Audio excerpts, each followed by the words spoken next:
to strengthening ties with Nigeria. In his address at the 11th session of the South Africa-Nigeria Binational Commission on Tuesday, Ramaphosa said that while Nigeria is the main destination for South African exports and investment in West Africa, more needed to be done to improve the trade relations between the two countries. The Minister of International Relations and Cooperation, Ronald Lamola, is now joining us to unpack the importance of the South Africa-Nigeria Binational Commission. Minister, very good morning to you. Thank you so much for making time for us this morning. I want to start off with what happened during the press briefing and the announcement of the 5-year multi-purpose visa, business visa that is, for business people. And when the president also said that tourists traveling from Nigeria to South Africa will no longer need their passport to apply for a visa. Can you just explain to us what informed that particular decision? Yeah, thank you very much, Adrian, and to the viewers. Firstly, as you will be aware, with the business travelers, people doing business either in South Africa or in Nigeria, do have to have access to the companies, to the operations, and so forth. So that definitely necessitates multiple access if you are investing in a particular country and doing business in that country. So that is the same for our companies in Nigeria, but it's also the same for the Nigerian companies invested in South Africa. And these are people that are already running businesses or intending to run. And that will be done in line with the Home Affairs, immigration laws, and so forth. So that is what has emerged from the engagement of this binational commission. And the second one, with regards to tourism, is just an issue of practicality in terms of applying for visas to come to South Africa. But it does not mean that at all the visa won't be required. The passport, once the processes has been done, as you know, through some of the system, it can now be done online and so forth, which makes it difficult sometimes to submit the passport.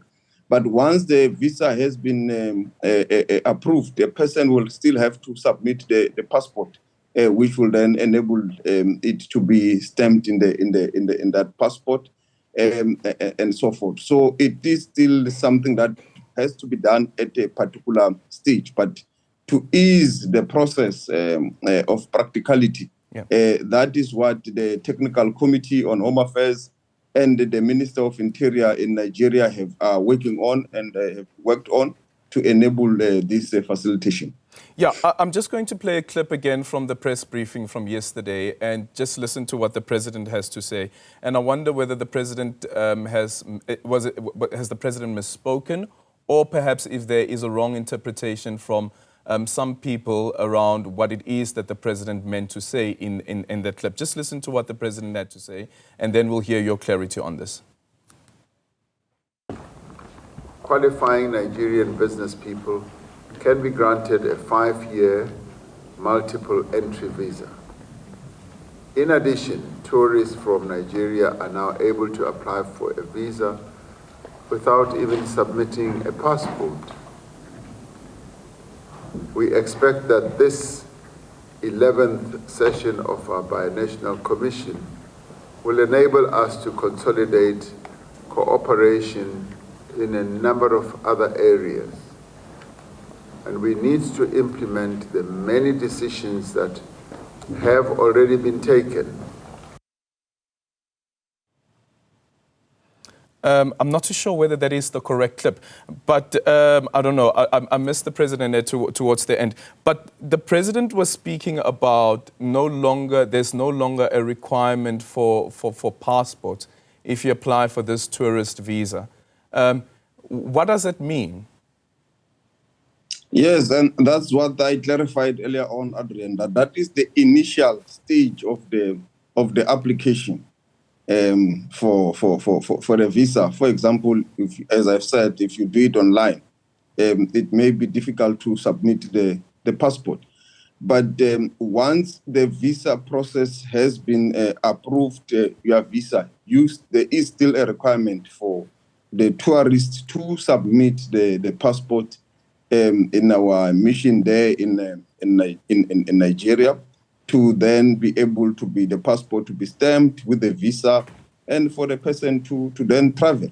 The president was speaking of largely the process and what informs this aspect. Therefore, we are providing the details of that, and I believe also Home Affairs will be able to further clarify and give certainty to the travelers from Nigeria into South Africa in regards to this process, and also travelers from our country seem to Nigeria, which we continue to encourage, because we want to see more of people-to-people interaction between the two countries. Yeah, when you met with your Nigerian counterpart in the speech that you read, you also spoke about the importance of people-to-people relations. And I don't know what the minister's assessment is of what those people-to-people relations are between Nigerians as well as South Africans. And maybe, if perhaps maybe what is taking place on social media is being elevated to a level that does not necessarily bring a true reflection of what this people-to-people relations is like between Nigerians as well as South Africa. Yes, indeed, Adrian. Our assessment and discussion has been very fruitful.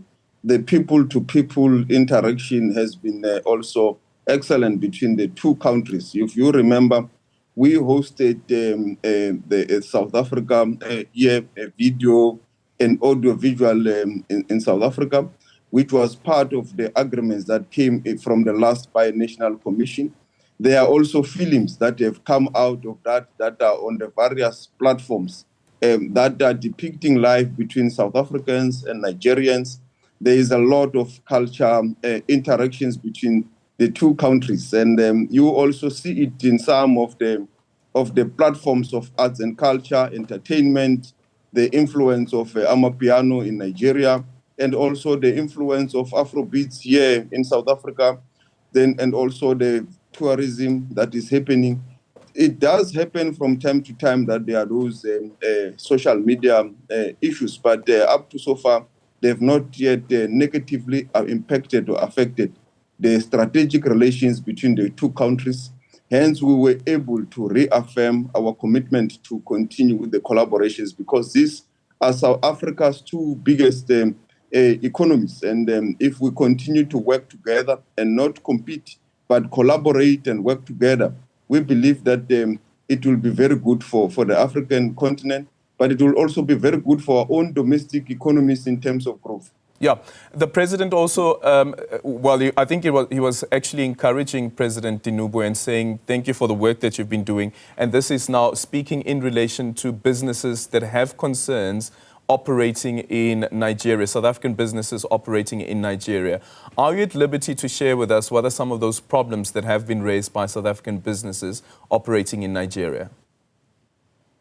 Yeah, indeed, that was one of the issues that were discussed. There have been challenges, including the decline of the number of businesses that from South Africa to Nigeria.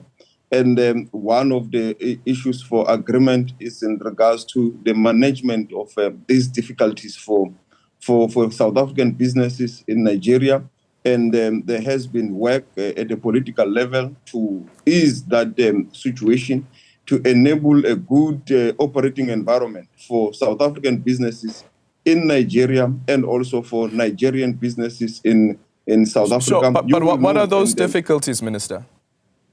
There is a number of them that they've encountered, tax challenges. There's also been a number of, in terms of access to business licensing and so forth. But there is a clear path that is aimed to resolve those difficulties and teething challenges. You will also have heard the President mentioning some of the South African companies in Nigeria that are able to operate and flourish with those challenges, and also those challenges being attended to. So we'll look forward to resolve this. And you will remember yesterday, Minister Tau of Trade and Industry and his counterparts and the presidents of the two countries also hosted South Africa business with Nigeria, with their counterparts, exchanging notes and information on investment opportunities in the two countries, but also on resolving some of these teething challenges. Thank you so much for your time. That is our International Relations Minister there, Ronald Lamola, and that is on that bi-national commission that took place over the past 2 days.